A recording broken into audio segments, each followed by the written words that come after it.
नमस्कार दोस्तों, आज हम बात करेंगे जो टेक्निकल ग्लिच आया है, जो तकनीकी गड़बड़ी हुई है।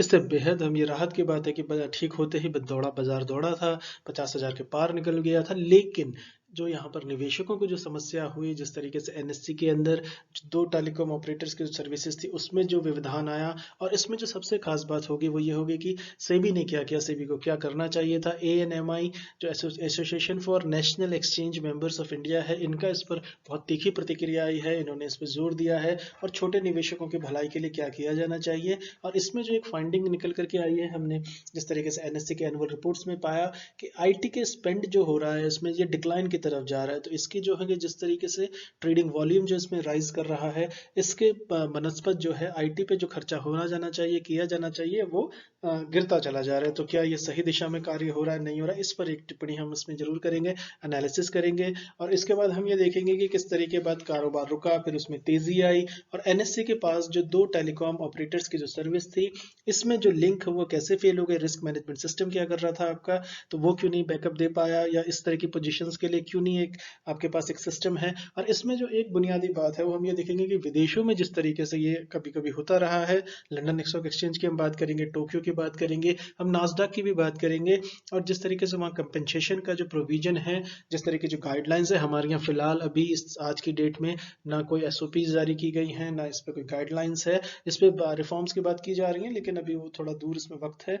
तो ये जो बैकअप है, स्टैंड बाय सिस्टम था या नहीं था, या है भी या नहीं है, हम इस पर बात करेंगे। और जो टेक्निकल फेलियर प्लस कम्युनिकेशन को लेके जिस तरीके से मिस कम्युनिकेशन हो गया, एनएससी ने कुछ बताया नहीं, इन्वेस्टर्स जो है वहां से पैनिक करके बीएससी पे टूट पड़े।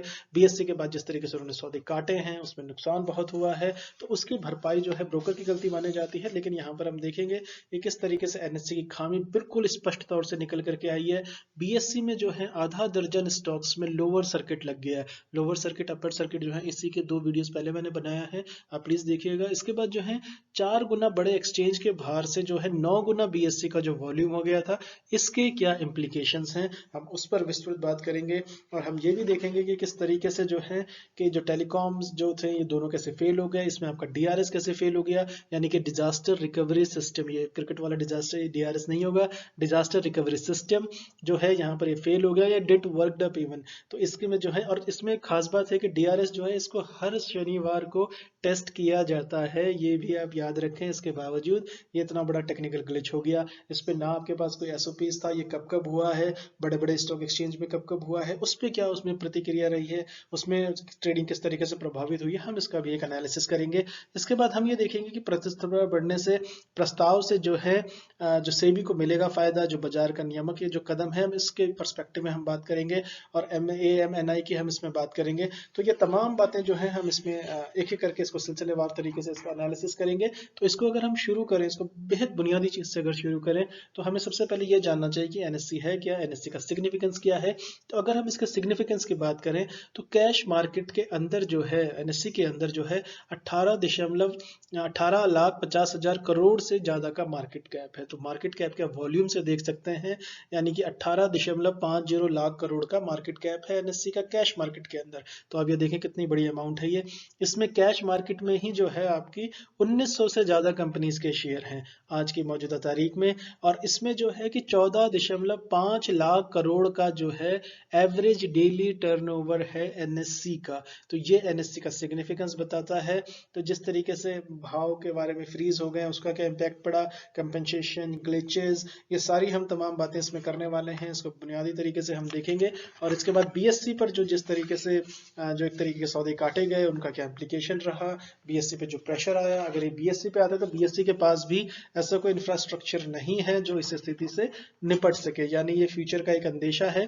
तो इसमें सेबी क्या कर रही है, सेबी ने बेशक रिपोर्ट्स मांगी हैं, टेलीकॉम ऑपरेटर से मांगी गई है, एनएससी ने मांगी, तो ये सब चलता रहेगा। इसकी जो रिपोर्ट आएगी उस पर कार्रवाई होगी, कमेटी बनेगी, उस पर रिकमेंडेशन आएंगे, एसओपीस गाइडलाइंस। लेकिन ये अभी तक क्यों नहीं हुआ, ये एक सोचने वाला प्रश्न है। तो अगर हम इसे शुरुआत से देखें, तो एनएससी का सिग्निफिकेंस के बाद हम ये देखते हैं कि जो राहत की बात भी रही कि तकनीकी गड़बड़ी ठीक होते बाजार दौड़ा भी तो इसमें कोई दो राय नहीं है। लेकिन इस कम्युनिकेशन और मिसकम्युनिकेशन के बीच में जो सौदे काटे गए घाटे के अंदर, उसका क्या, जो एनएससी के अंदर काटे गए और जो बीएससी के अंदर भी काटे गए, क्योंकि उसके पास कोई ऑप्शन ही नहीं था।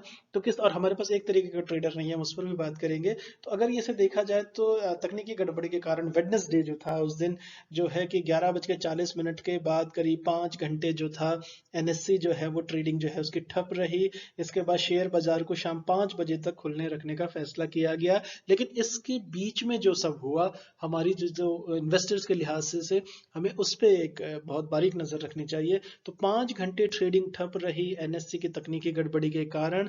और इसके साथ साथ जो है एक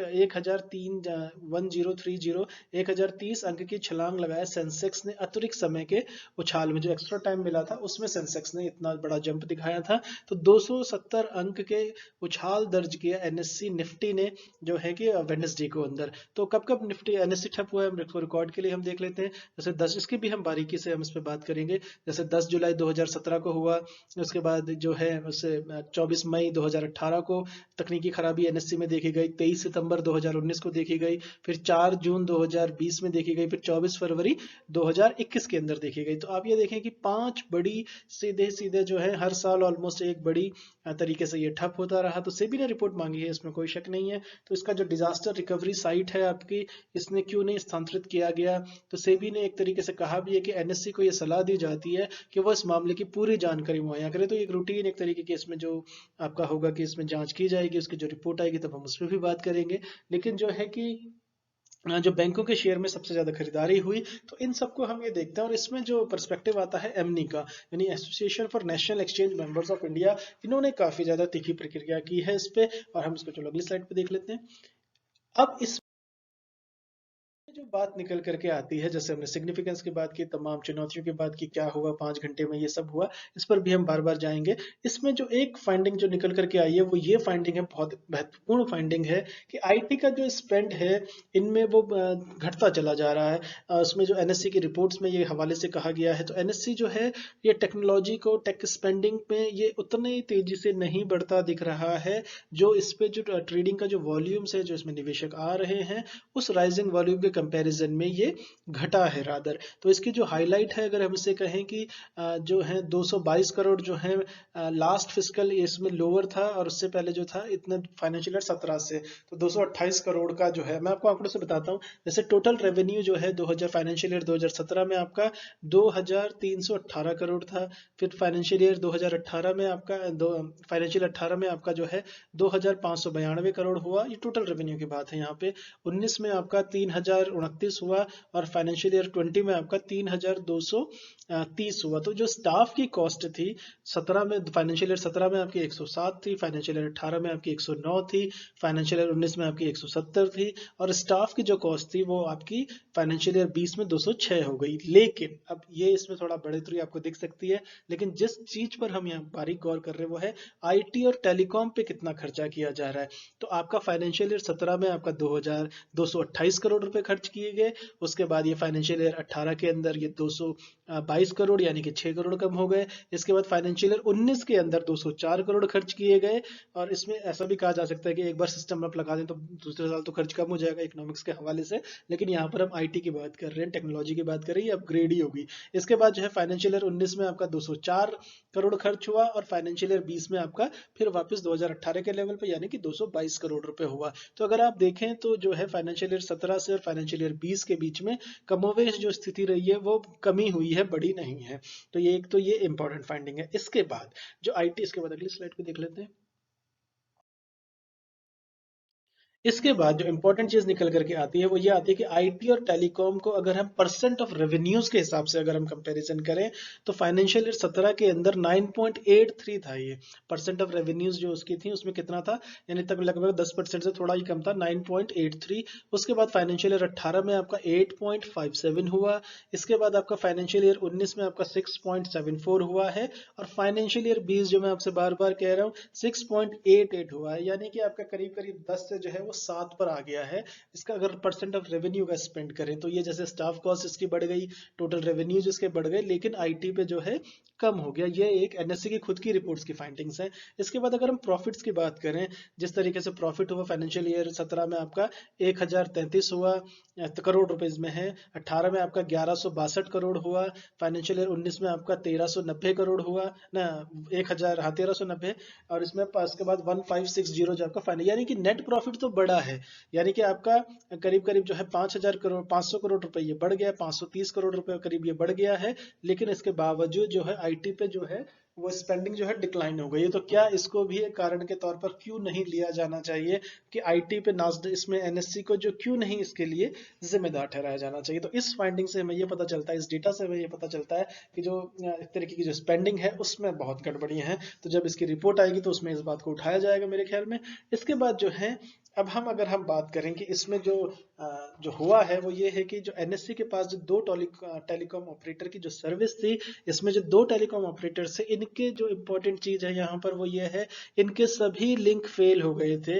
यानी कि जो रिस्क मैनेजमेंट सिस्टम है जिसको ओआरएम भी कहा जाता है पर असर पड़ा, और ओआरएम जब फेल होने से ट्रेडिंग जो है रोकनी पड़ी। तो कई बार सवाल पूछा जा सकता है एमसीक्यूज में कि ट्रेडिंग क्यों रोकनी पड़ी, इसका क्या रीजन था, इसमें क्या फेल हुआ? तो आपको ओआरएम, आरओएम, एमआरओ ऐसे करके फिर आप कंफ्यूज होंगे। तो इसमें रिस्क मैनेजमेंट सिस्टम आरएमएस भी तो आपको दिया सकता है। तो आप एक्स्ट्रा दिमाग अगर उसमें, जैसे कैंडिडेट्स जो होते हैं वो कई बार ओवर इंटेलिजेंस में सवालों को गलत करते रहे हैं, ये देखा गया है। और एग्जाम सेटर बहुत चालाकी से उन क्वेश्चंस को जानबूझ के उसको रेड वायर्स ग्रीन वायर्स हम कहते हैं, तो स्टूडेंट्स जो है हमेशा रेड वायर्स को उठा लेते हैं, ग्रीन वायर्स को उठाने की बजाय, ऐसा दिल्ली में कहा जाता है कोचिंग इंस्टीट्यूट्स के अंदर। तो इसमें जो है कि रिस्क मैनेजमेंट सिस्टम जो है आपका ओआरएम, यानी कि ये फेल होने से आपकी ट्रेडिंग जो है वो रोकनी पड़ी। तो पहले तो ये बात हम कर लेते हैं।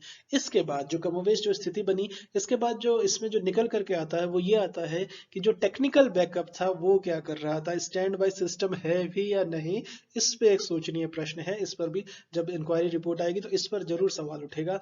और इसके बाद जो है एनएससी जो इसमें है कि टेलीकॉम ऑपरेटर से इन्होंने रिपोर्ट मांगी है, तो वो जो भी रिपोर्ट देंगे तो बताएंगे किस तरीके से फेल हुआ है। लेकिन अब यहाँ पर एक महत्वपूर्ण बात ये आती है कि 90% जो ट्रेडिंग हो रही है वो एनएससी पर हो रही है।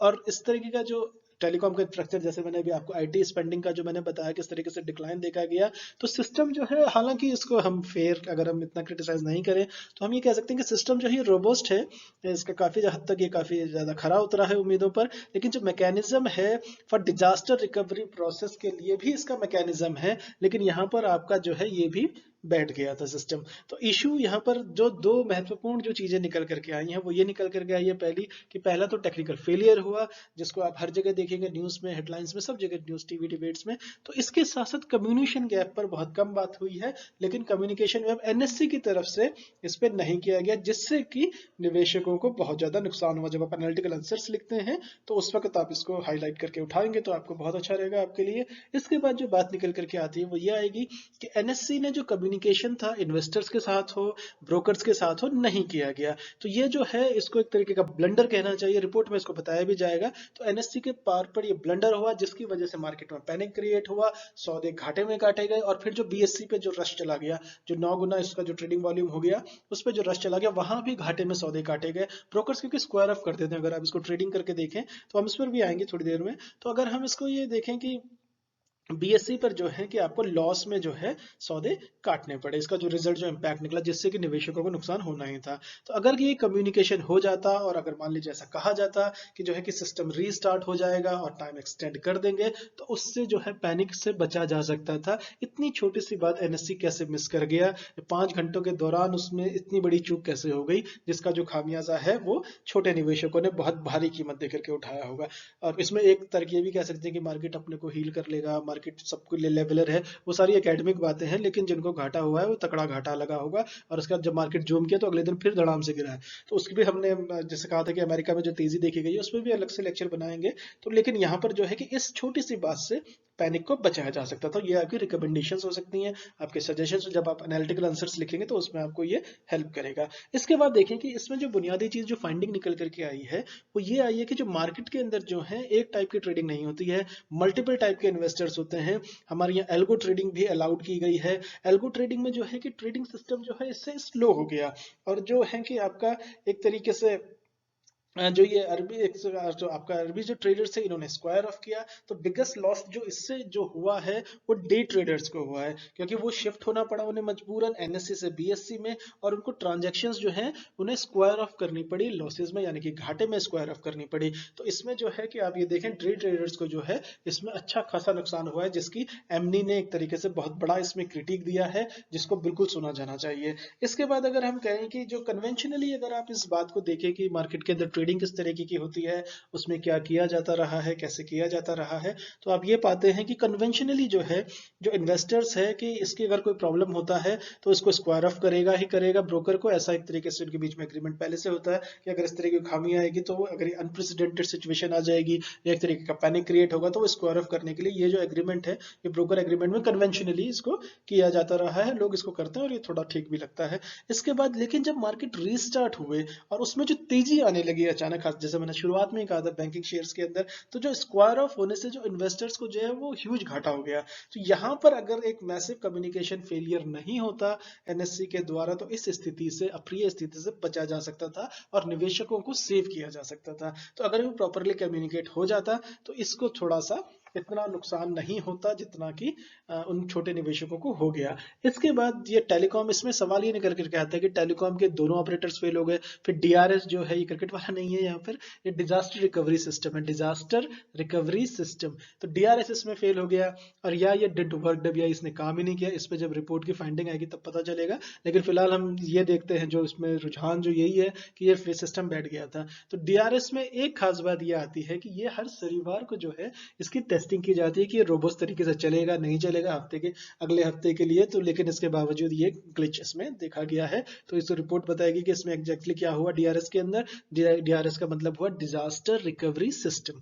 इसके बाद जो बात आती है कि जो ये इस तरह के जो इश्यूज हैं इनको एंटिसिपेट क्यों नहीं किया गया, या इस तरीके की जो स्टैंडर्ड ऑपरेटिंग प्रोसीजर्स यानी एसओपीज इसके लिए क्यों नहीं है, गाइडलाइन क्यों नहीं है इनके लिए प्लेस में, सेबी इसमें क्या कर रहा है, कोई गाइडलाइन, कोई फोरम, कोई पर्चा। अब इसके बाद इससे बहुत सारी गाइडलाइंस आ जाएंगी, लेकिन इसमें जो है कि फिलहाल आज की स्थिति में ये होता तो इससे काफी हद तक निवेशकों का पैसा बच सकता था, गाड़ी कमाई बच सकती थी। तो जो अब इसमें हम जो बात आती है वो ये आती है कि हम प्रॉब्लम्स क्या है एनएससी की, तो ये कब कब इसमें आई हैं इसमें दिक्कतें, जैसे कि मैम ने आपको बताया था कि 5 इसमें मेजर आई हैं 2017 से। तो जुलाई 2017 में जो है कैश जो है इसमें ट्रेडिंग रुक गई थी, तो डेरिवेटिव में भी, डेरिवेटिव्स में आपकी ट्रेडिंग बंद हो गई थी। तो इसको जो रीजन निकला था उस वक्त ये निकला था कि तकनीकी दिक्कतों के चलते ये बंद करना पड़ा था। तो ये 2017 की बात है। इसमें जैसे मैंने आपसे 5 बड़ी बड़ी बताई थी कि 10 जुलाई 2017 की बात है ये, इसके बाद 24 मई 2018, फिर 23 सितंबर 2019, फिर 4 जून 2020 और फिर 24 फरवरी, जिसकी तो हम बात कर ही रहे हैं।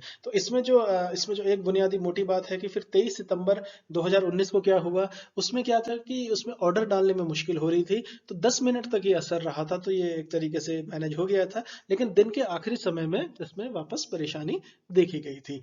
इसमें जो है फिर 4 जून 2020 को क्या हुआ था, उसमें बैंक ऑप्शन सेगमेंट में दिक्कत आ रही थी, और इसमें जो था कि टर्मिनल के जो भाव थे वो अपडेट नहीं हो रहे थे, यानी कि जो रियल भाव थे और जो उसकी स्क्रीन पर दिख रहे थे उस वक्त, उसमें 1-1.5 रुपए, कहीं कहीं पर 2 रुपए का फर्क आ रहा था। लेकिन जब आप वॉल्यूम ऑफ ट्रेडिंग में देखते हो तो ये बहुत बड़ा फर्क आ जाता है। तो टर्मिनल पर भाव अपडेट नहीं होने से उस वक्त ये दिक्कत महसूस की गई थी 4 जून 2020 के अंदर। लेकिन इसके बावजूद उस वक्त खास बात यह है कि ट्रेडिंग नहीं रुकी थी। तो ये, लेकिन आप इसको देखें कि लेकिन किसी ने भी ऐसा एंटिसिपेट नहीं किया था कि सिस्टम पूरी तरीके से ठप हो जाएगा, दोनों के दोनों ऑपरेटर्स जो हैं टेलीकॉम ऑपरेटर्स वो फेल हो जाएंगे। तो इस तरह की छोटी छोटी दिक्कतें आती रही हैं। लेकिन अब हम अगर थोड़ा सा ग्लोबल तरीके से देख लें उसके बाद हमें और आसानी हो जाएगी, फिर हम बीएससी का एनालिसिस करते हैं, फिर एमनी का एनालिसिस करेंगे। तो इसमें जो है एक्सचेंज में जो ट्रेडिंग है कब कब रुकी, जैसे नवंबर 2020 के अंदर ऑस्ट्रेलिया के अंदर जो था ये देखा गया। इसके बाद इसका जो रिजल्ट निकला वो ये निकला कि ट्रेडिंग इसमें रुकी, तो दिन के ज्यादातर समय में ये रुकी रही थी। तो ये नवंबर 2020 की बात है, ऑस्ट्रेलिया का रीसेंट एग्जांपल। इसके बाद अक्टूबर जो था, उससे पहले जो था अक्टूबर 2020 में टोक्यो में, तो पूरा दिन ट्रेडिंग रुकी थी, ये बड़ी न्यूज बनी थी उस वक्त। जुलाई 2020 के अंदर डीएसटीओ बोर्ड्स में जो था ये कई घंटे के लिए ठप हो गया था। इसके बाद अगस्त 2019 में आपका एलएससी में, लंदन स्टॉक एक्सचेंज में 9 घंटे से ज्यादा की ट्रेडिंग रुक गई थी। फिर उससे पहले जो है आपका अप्रैल 2018 में न्यूयॉर्क स्टॉक एक्सचेंज में, एनवाईएससी में, ये आपका स्टॉक एक्सचेंज रुक गया था तो दिन के चुनिंदा शेयर्स में ये देखा गया था। उसके बाद उससे पहले जो था NYSE में न्यूयॉर्क में आपका जो था 2015 में 3 घंटे के लिए बाधित हुआ। इससे पहले जो था आपका सितंबर में 2008 के अंदर LSE के अंदर, लंदन स्टॉक एक्सचेंज के अंदर ये आपका 7 घंटे बाधित रही। तो ये मोटी मोटी जानकारी है। अगर जब ये आंसर्स लिखते हैं तो अगर आप ये टेबल लगा देंगे तो आपको इससे फायदा हो जाएगा। लेकिन जो इसमें मुख्यतः बात जो निकल करके आ रही है वो यही आ रही है कि ये जो निवेशकों का जो नुकसान हुआ इसमें हम कंपेंसेशन की बात कर लेते हैं। तो जिस तरीके से मैंने आपको बताया था कि कैश मार्केट में जो है NSE का जो सिग्निफिकेंस है वो 18,50,000 करोड़ से ज्यादा का मार्केट कैप है। डेली एवरेज टर्नओवर जो है इसका 14,50,000 करोड़ के आसपास का इसका ये एवरेज टर्नओवर है और 1900 से ज्यादा कंपनियों के इसमें शेयर्स हैं। तो जो ये कि बुधवार को हुआ क्या था फिर एग्जैक्टली, तो 10:07 पर जैसे ही जो निफ्टी के जो थे स्पॉट भाव फ्रीज हो गए वहां पर। ये खास बात है कि पूछा जा सकता है क्वेश्चंस में। तो स्पॉट भाव फ्रीज हुए 10:07 पे इस सुबह। इसके बाद जो था NSE ने इसके बाद 11:40 पर जो है कैसे मार्केट को बंद किया और तकनीकी कारणों से FNO में सौदे भी रोक देने पड़े। और इसके बाद जो था NSE का जो वॉल्यूम था जितना BSE का अगर हो जाएगा तो BSE के पास भी ऐसा कोई इंफ्रास्ट्रक्चर नहीं। ये एक और इंपॉर्टेंट फाइंडिंग है, ये रिपोर्ट में निकल करके आएगी। इसके बाद जो हैवी लॉसेज हुए NSE में, जिस तरीके से लिवाली और बिकवाली में नहीं रहे, और इसके बाद जो रेट डिफरेंशियल था जो एक्चुअल था और जो डिस्प्ले हो रहा था उसका फर्क आ जाएगा। तो अगर हम इसमें कंपेंसेशन की बात कर लें किस तरह का कंपेंसेशन रहा है, तो यदि कोई ग्लिचेस होती हैं तो ऐसा अक्सर माना जाता है कि इसके लिए जो है कि ब्रोकर रिस्पॉन्सिबल है।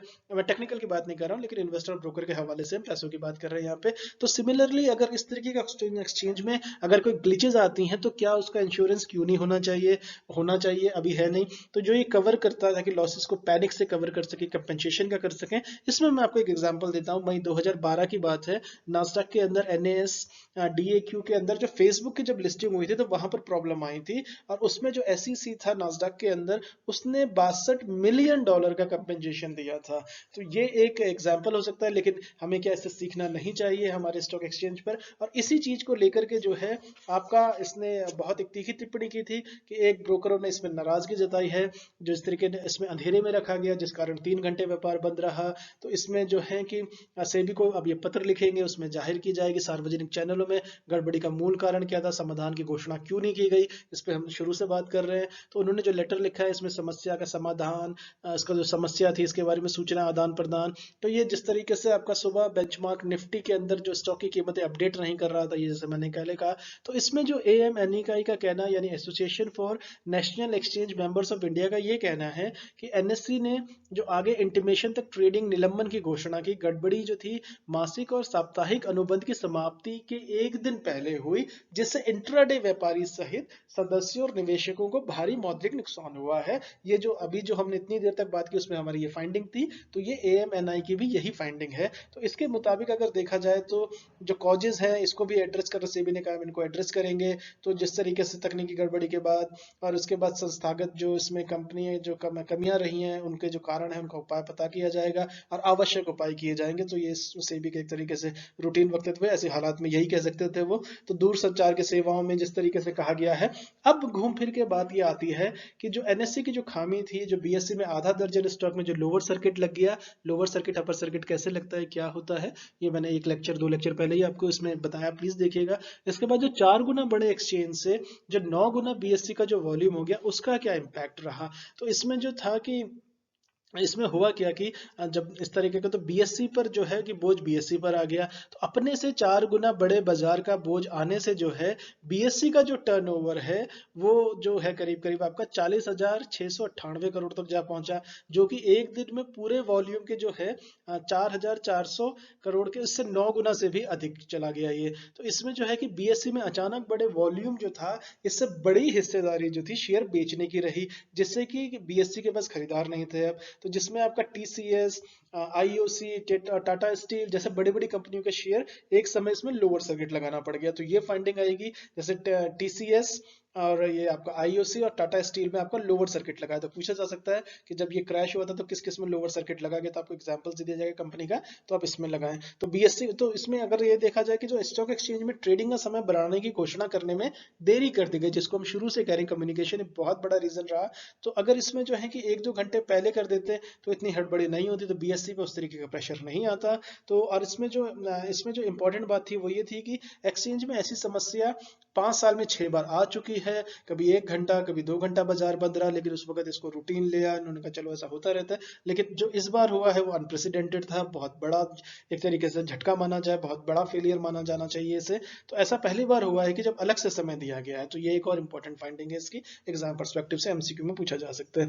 इसके बाद जो एनएससी का जो कहना है कि इस घटना की जांच कराएंगे और उन कारणों की जड़ तक जाएंगे, तो इससे बेहतर वो कुछ कह भी नहीं सकते थे। लेकिन जिन सवालों का जवाब नहीं मिला है अब तक, हम उन पर बात कर लेते हैं। जब आप एनालिटिकल आंसर्स लिखेंगे तो किन चीजों पर मुद्दा होना चाहिए। तो जैसे एनएससी में सर्वर सिर्फ मुंबई में, जैसे क्या सिर्फ मुंबई में है?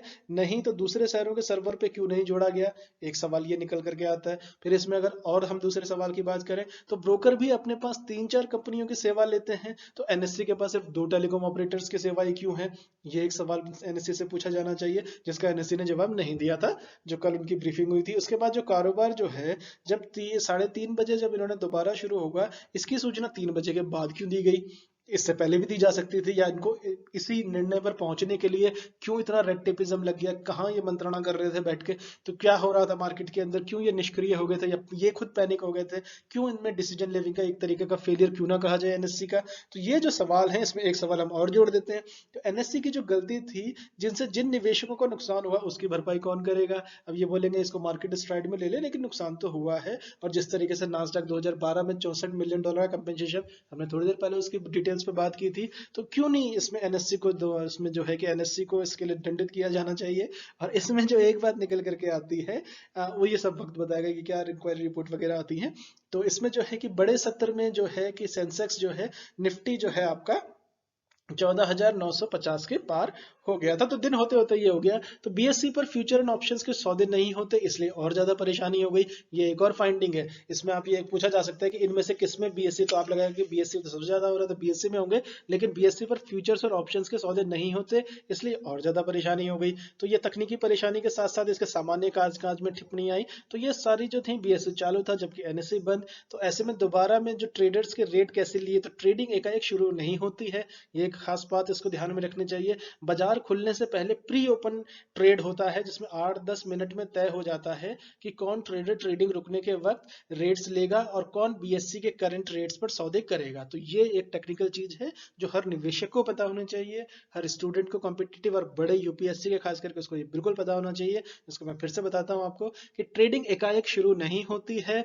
और जो मैं इसके किस सवाल के हम जवाब में कह रहे हैं कि बीएससी अगर चालू था जबकि एनएससी बंद हो गया था, तो ऐसे में बाजार खुलने से ट्रेडर्स ने रेट कैसे लिए? तो ये जो पूछा जा सकता है ना कि भाई जब दोबारा बाजार शुरू हुआ तो रेट कैसे ले लिए ट्रेडर्स ने, इंटरव्यू का क्वेश्चन हो सकता है। तो ये होगा कि ट्रेडिंग जो है अचानक एकाएक शुरू नहीं होती है।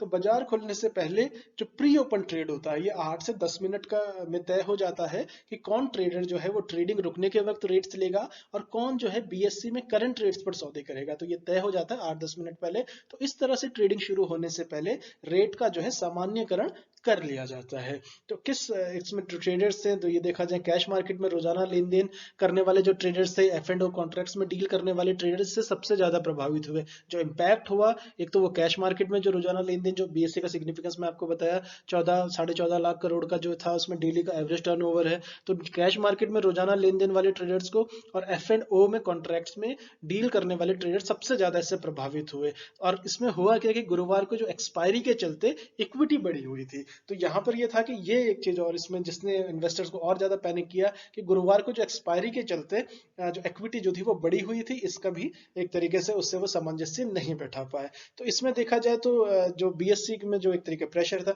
तो यानी हमारे पास वो मैकेनिज्म अभी बहुत कुछ करना बाकी है, ताकि हम इस तरह की अनवांटेड सिचुएशंस को, या अनप्रेसिडेंटेड, या जो अचानक से एक तरीके के मार्केट में जो एक तरीके से आ जाती हैं, जो इस तरीके की चीजें हो जाती हैं मार्केट्स में, जो टेक्निकल व्यवधान के अंदर, तो हमारे पास एक प्रॉपर बैकअप, थोड़ा इन्फॉर्मेशन का चैनल, थोड़ा डिसीजन मेकिंग में ईजियर, तो यानी कि सारे पैनिक हो जाएंगे तो सिस्टम में बैठ जाएगा फिर इस तरीके से। तो ये जो था, इससे छोटे निवेशकों को बचाना चाहिए, सेबी को इसमें महत्वपूर्ण कदम, लेकिन वो रिक्वायरी रिपोर्ट के बाद जो इसमें होगा। लेकिन बहरहाल जो था कि ये सारी चीजें इसमें हुई हैं, तो इन सब के मद्देनजर जो है कि निवेशकों को थोड़ा सा एक्स्ट्रा ख्याल रखना चाहिए। अब बहुत अलर्ट होना चाहिए, फाइनेंशियल जानकारी बढ़ानी चाहिए, पढ़ना ज़्यादा चाहिए, इसको जानना चाहिए। मार्केट की जो टेक्निकल चीज़ें हैं, अगर आप इन्हें बेहतर समझेंगे तो आपको बहुत सुविधा होगी। और जो स्टूडेंट्स हैं, जो छात्र हैं, जो फाइनेंस में कैरियर देख रहे हैं, यूपीएससी की तरफ देख रहे हैं, उनको ये बारीक डिटेल्स पता होने चाहिए। अगर आप आंसर्स में इन चीज़ों को लिखेंगे तो आपके आंसर्स की जो वैल्यू है, जो गुणवत्ता है, और जो आपको एज मिलेगा एनालिटिकल रीजनिंग का फैक्ट के साथ करने का, उस पर आपको